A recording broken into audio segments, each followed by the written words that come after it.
Welcome back, everybody, to the Unhinged Christian Podcast. I have another guest today, Connor. How do you say your last name? Wiederhold. Widerhold. Yeah. Okay, so tell them a little bit about yourself and what you do. Yeah. So I go to GRCC right now for pre-medical, and I'm planning on going to the Air Force this summer to study cardiopulmonary, so heart and lungs, and eventually it's my dream to be a doctor. Yeah. Well, what made you decide to be a doctor? What think gave you that passion? I think just my faith. I know that sounds like really cliche, but I don't know. It's just something that I'm like, oh, God kind of is blessing me with the ability to help people. Yeah. And I think it's something that I'm good at. And so it's cool that I can use like different tools to actually like maybe save people's lives. Have you done anything in that field, like on a basic level yet, or has it just been you're doing the books right now? Yeah, I'm basically just doing the books. I'm surrounded by people who are becoming doctors. One of my friends is 1 year out from being a doctor right now. So a DO, which is pretty cool. So I get to hear what he's experiencing and going through. Has he done anything such as doing surgery or watching it happen yet? Yeah, he's watched in on a couple of surgeries and things like that. That's just something you do when you're in residency and further up. It's cool. And is there any fear on your side of when you actually have to do surgery? Or is it like you're ready to do it Well, when it comes? I mean, I'm not going to be a surgeon. I want to be a family doctor. So I want to work. What exactly does a family doctor do? Just like your normal family doctor that you go to. Just like a practitioner? Yeah, just a normal family. Okay, so if I go just for like a checkup, that's kind of your thing. Yeah, that's basically what I do. Gotcha. Okay. Yep. Every time anybody says doctor, I'm always thinking that they're going to be surgery. Like, ER. I don't know why. That makes sense. All right. So now that we know all that, let's get into it. What is it like for you being a Christian in Gen Z? Yeah. I think that's a really difficult question, just because even I'm still figuring it out what it's like to be a Christian Gen Z. I didn't commit my life until last year of being a Christian, so I'm kind of new to it and figuring things out. But Did you grow up as a Christian? yeah, so I grew up in a Christian household, but it wasn't talked about at all. My grandma was very religious. Yeah, that's about it. My grandma was just the religious one. My parents didn't really talk much about it. And is there any, like in school, is there any pressure for you to fall into any of the things of the world? Yeah, geez. Especially nowadays, I think it's so easy to just be peer pressured into doing things like drugs and alcohol, especially now, because it's just so accessible and easy to get. Yeah. And there's a lot of Christians that do that kind of stuff. Like they claim they're Christian in name only, basically. Yeah. And so I think it's hard because when they're Christian, they're doing it. It's like it's easy to fall back into that kind of stuff. That's so true. I'm 30 and it still happens. Yeah, sometimes you just fall into drinking there. It's very easy because it's right there and you can just do it.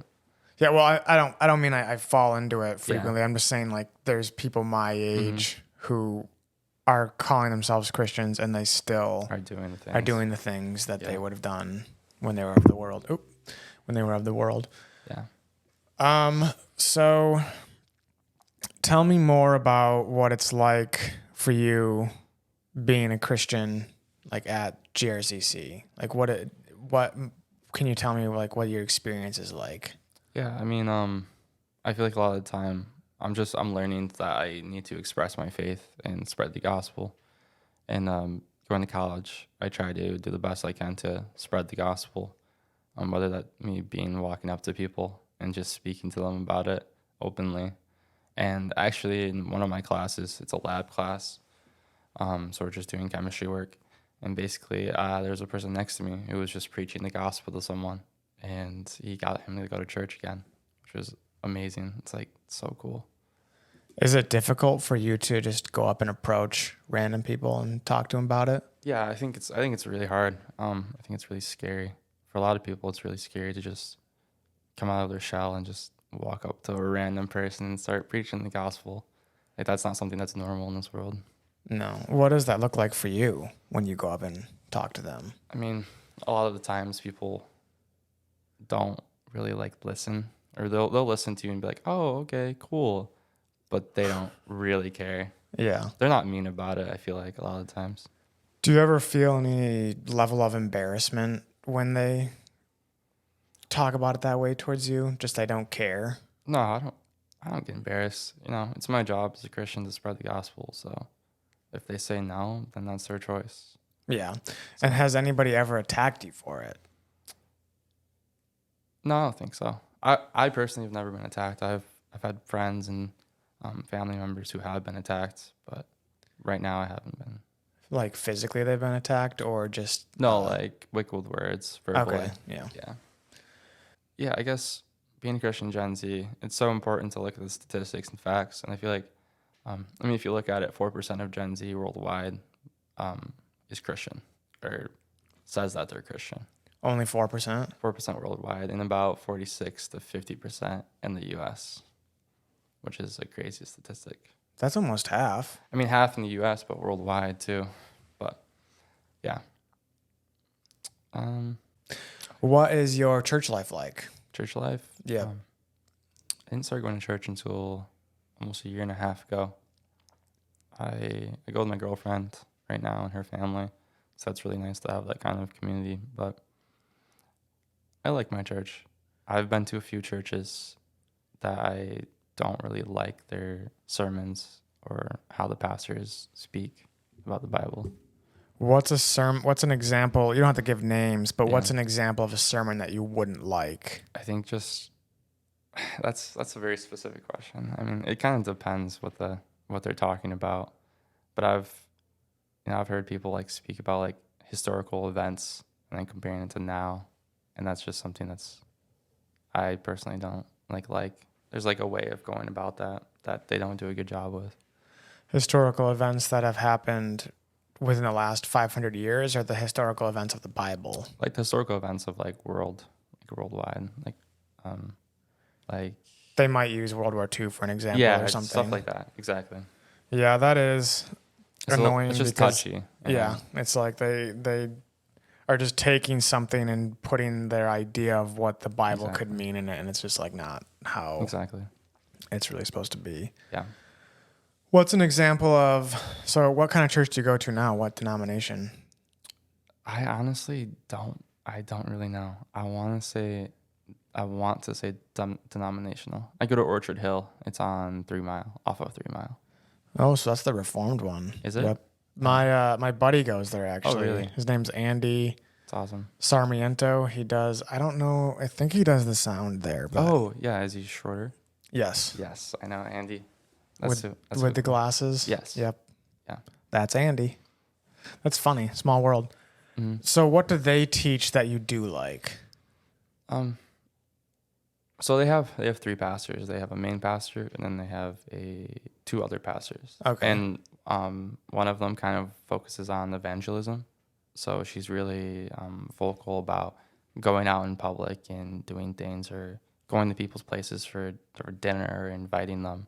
And I think that's really cool, because it's important to not only sit in church and listen and read more about the gospel and the Bible, but it's also important to use that and go out and serve God. Right. And but what does the teaching on Sundays, like, you don't have to give me a specific example, but a general idea. Is it more like biblically centered, where they take a passage in the Bible and they just preach out of that? Or is it more topical, where it's something like how to get rid of idols in your life or something like that? Yeah, I think it depends on the pastor that's preaching, but usually we'll do some that are topical, so topic specific, and then we'll also do ones that are very biblical. So we're looking at some Hebrew language and looking at location and connecting it. Nice. So it's a little bit of a mix of both. Yeah, which is really nice. I really like that. Yeah. I think it's a very good church. Yeah, and I think a lot of the times pastors have a hard time with being authentic, because I feel like authenticity is so important. And in order to have authenticity, you have to be vulnerable. So, yeah. Yeah. By authenticity, do you mean struggles of their own life, or? Yeah, just struggles of their own life, or just other people sharing their struggles, I think is so important because the Bible teaches us, to listen to our elders and to learn from our elders. Yeah, and it's hard to learn when they don't necessarily act perfect, but it's just like they act like nothing's going on in their life. Exactly. They don't really talk much about their life. That does make it difficult. Yeah. So you go to these enlightened, what is it, a worship night or is it a gospel presentation? Yeah, so they're all over the country. There's this girl by the name of Olivia Williamson. She created CYC. It's called Claim Your Campus. So it's an app. Basically, you can go to your high school, create a group, and you can go on this app, and it'll have like prayer time, and it'll have like a little Bible verse that you can talk about. And so she created that, and then she created Enlightened Worship, which is a high school hosted event all across the nation. So there'll be like leaders for it, so you can be on a Zoom call with them, and they'll lead you through the Enlightened event and be like, okay, this is what you're gonna do. This is how you're gonna kind of promote it. So whether it be flyers and things like that, and then you have the event, and it's all led by high schoolers. They have to basically there's a leader, high school leader, and then they have to collect people like maybe band members or worship leaders, and that's something that I was a part of last year. I was like a prayer leader for the event. Yeah. And my girlfriend was the actual like worship leader of it, or leader of the event. And there's another one coming up soon. So yeah. In April, right? Yeah, April 28th at 6 p.m. Now, do any of the people, like the leaders, have a theology degree of some sort?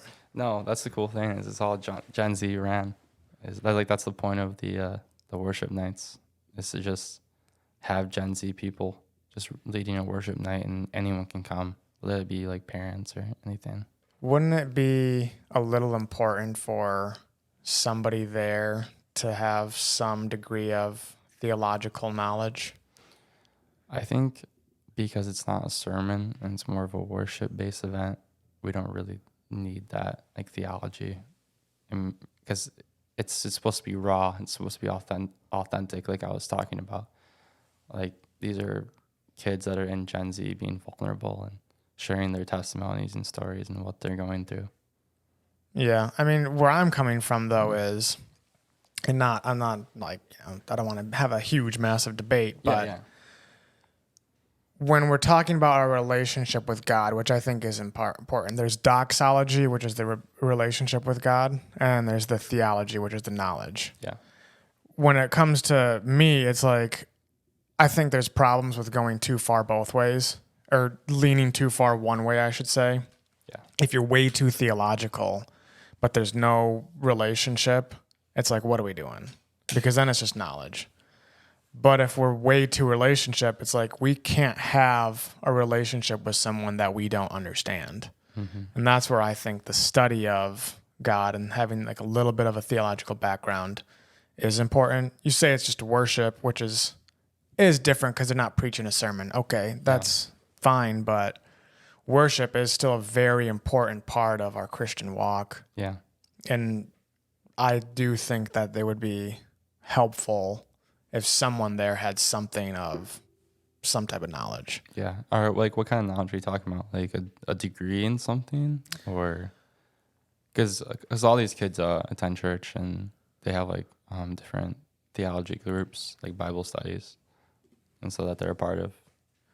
Yeah, I mean, as long as I don't really know because I don't have a theological degree myself, so I don't know how important it really is for worship leaders to have a theological degree. But I think when there's some knowledge of, because it's hard, they're in high school, so they're not going to have a seminar class for high schoolers. That's where it's difficult. So that's where I started this podcast, is I'm still on that journey of, is it important for worship leaders to have a theological degree? Okay. Yeah. And so I'm just asking your opinion, because in my opinion, I think that it is, because I've seen a lot of worship leaders. It's like, why is this 8th grader leading high schoolers in worship? It's like, I get that they have the relationship with God and they've grown up Christian, but it's like, do they really understand God is where I'm coming from. Yeah.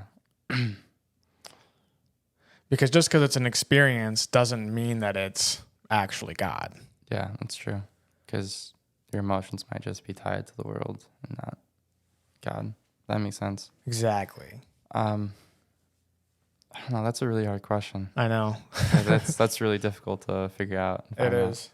But I mean, personally, just like I believe that you can worship God anywhere, and no matter who you are, and you don't necessarily have to have all this knowledge about God in order to worship Him. I think a lot of these events are just so that people are like, oh, well, this is kind of who God is, and this is kind of what it feels like to worship God. And it's kind of their choice to be like, well, do I want to continue with this? Do I want to maybe try to go to church or go to different Bible studies at maybe even my college or in this high school, things like that. So it's not meant to be like a teaching. It's kind of meant to be evangelism, essentially. Yeah.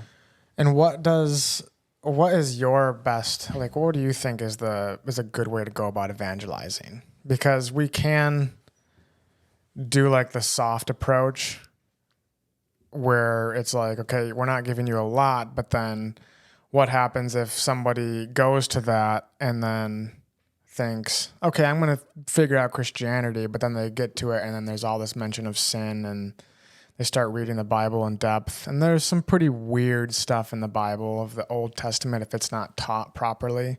Yeah. And that's where the soft approach, I think, can go wrong. Because it's attractive. Because I've been to worship nights. It's great. It's fun. Sometimes the music is catchy. The people are friendly. Okay, that's awesome. But then it's like when you actually start to get deeper into Christianity, it gets hard to continue to pursue it. Now, there's the opposite, because I think the opposite of crazy is still crazy, where there's people with the signs that are like, if you don't repent today, you're going to hell. It's like, that's not necessarily attractive either, because they're not really, when we read about Jesus in the Bible, he fixes people's physical needs and then he tells them to not sin. So what does it look like at these enlightened things with the evangelism? Is there any mention of repentance, or is it just worship night, and then if you want to check out Christianity, you can later? Yeah, I've been to 4 of them, or I will be to 4 of them. I've been to 3 of them, led 2 of them, or like helped to lead 2 of them. And so I don't have total experience in it, but I know it's not about repenting. It's not about, well, like he'll forgive you for your sins or stuff like that. It's just strictly a worship night. And then at the end of it, like they say how you can even come up to us and speak to us if you want to and like learn more about it, kind of a thing. Yeah. Or like, what's your next step? Cool. Yeah. Which I like, that's really nice. Mm-hmm. And how long are they usually? Yeah, they're usually an hour and a half. The next one coming up, I really want it to be something huge, something big. Because last year there was 200 people that came, and I'm hoping that there'll be a lot more, maybe even double. But it's hard to get the word out there, especially when there's so many non-believers or people that would rather prioritize other things over it. Yeah. And you said it is for people who are even older than high school? Like if a 30-year-old showed up, would I be weird? A 70-year-old could show up. Yeah, it doesn't matter. How often do older people show up? All the time. Because I definitely want to check one out. I don't want to sit here and... No, all the time older people show up. At the last one, there was probably like, I'd say 8 or 9 adults there. Well, are they parents of the high schoolers, or are they just like... Some of them were just adults from the community. All right, I'll have to check one out then. Yeah. It's April 24th, right? April 28th, 6 p.m. at Byron Center High School. Okay. I'm hoping to get this one out before that so people can know. Yeah. So April 28th, 6 p.m. Yep. Byron Center High School. Yeah. In Byron Center, obviously. Yeah, and they have an Instagram as well. It's Enlightened Students. Enlightened Students is the name of the Instagram? Yeah. Any spaces? Nope. Okay. So let's go back to you being a family doctor. Is there any interest in helping with mental health? Yeah, I'd say I have a huge interest. I think as a child, I wanted to be a therapist. I still want to be a therapist. It's just something that isn't gonna work out for me. Why is it not going to work out? I just really, I don't know. I just don't want to be a therapist. I think I just want to help people in another way. I feel like as a doctor, I can help people not only physically but also mentally. But I want to do a lot of research in the mental health area, especially with Gen Z. I think just like mental health issues are such a huge deal nowadays. And I think connecting to the Bible, a lot of people think that a lot of illnesses or mental health is because of God. Or like, if God was so perfect, if God was so amazing, then why did he give me, these struggles? And I think that's a very common topic and common debate. Oh yeah, trust me, it's hugely common. I mean that little clip of Logan talking about bad things happening was just like big on YouTube, at least for this small channel. And tons of comments. It's like, why does bad things happen? Because I don't personally think that God gives people depression or anxiety. I think it's a result of living in a fallen world. Yeah. But how would you go about helping people as a family doctor with mental health as opposed to being a therapist? Yeah, I think it's gonna be so hard in my field one day because I'm gonna be, I'm very faithful in my faith, but it's not something that I can share when I'm helping people, which is really hard. So I kind of have to learn to help people with the way that I speak and the way that I just show myself, if that makes sense. Yeah, showing like the joy of the Lord. Yeah, exactly. Without actually speaking it, which is hard, and it's very hard to do. And it's something I'm going to have to get used to. But what would you give them to help them with their mental health? Is there like physical things that they would be able to do to help them, or would you just give them some type of medication? I think personally I'd stay away from medication. I've been on medication. I know how it feels. It can mess you up. Yeah, me too. Yeah, it can mess you up. And I feel like a lot of people know that doctors prescribe these things because they can or because they just want extra money. And that's reality. And that's something that sucks. But I would personally just try to get them into therapy, like a psychiatrist or something. I think that's the first route to everything. But it's so hard nowadays because therapy is so expensive. Yes, it is. A lot of people don't go to therapy because it's so expensive. I think that's so bad, and it's a huge issue right now.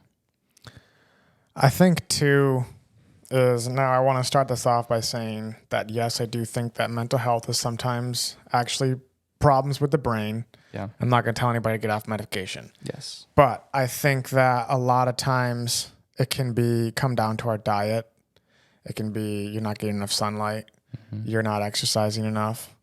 I think especially with Gen Z and even millennials a little bit, being on your phone so much is a mental health killer. Yeah, I think social media is so impactful in so many ways. It's so bad. Yeah. You're comparing. Also, just sitting on your phone, you're not doing anything. Yeah, and I think Gen Z is kind of looking at that. And I mean, from my point of view of being Gen Z and being surrounded by people that are Gen Z, not Christian or are Christian, and so many of them like preach or are so adamant on making, like I was previously saying, like being authentic, like making an authentic Instagram or social media platform, because a lot of social media is polished. It's you can take it, polish, and this is what I want to be viewed as, or this is what I want to want people to see me as. And I feel like now Gen Z is trying to like show that this is my authentic self, this is who I am, this is what I'm doing. And I think that's really cool that they're trying to do that or push that more. Yeah, like showing the bad sides of their life. Yeah, exactly. Yeah. Is there any videos of people like crying and stuff? Is that what they do? Because I don't really see Yeah.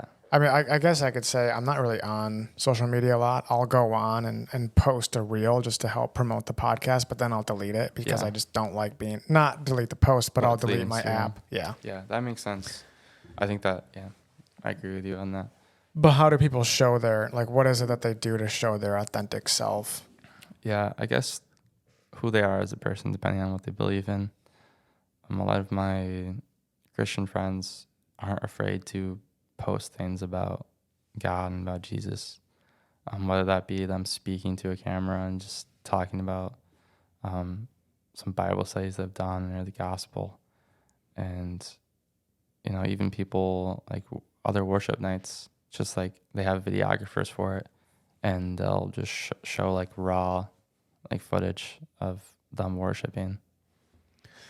Do you ever think that camera people and stuff kind of get in the way of authentic worship? I understand the reason why we have it, but at the same time, it's because I used to play at a big church and I'd be on stage and it'd be like somebody up in my face With a camera. And it was just really annoying for me because it takes away from people viewing me like and also, you worshiping God. Yeah, and for me, it kind of takes away almost the authenticity. Yeah.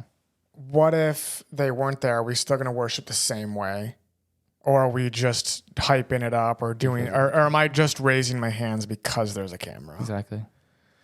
So do you think that it ever can take away from the authentic worship in a way? I think absolutely it can take away from authenticity of it. I've seen people like next to me, they'll look at the camera and then they'll put their hands up or they'll like bow their head down or things like that. Yeah. So it's true. It happens. But I also think that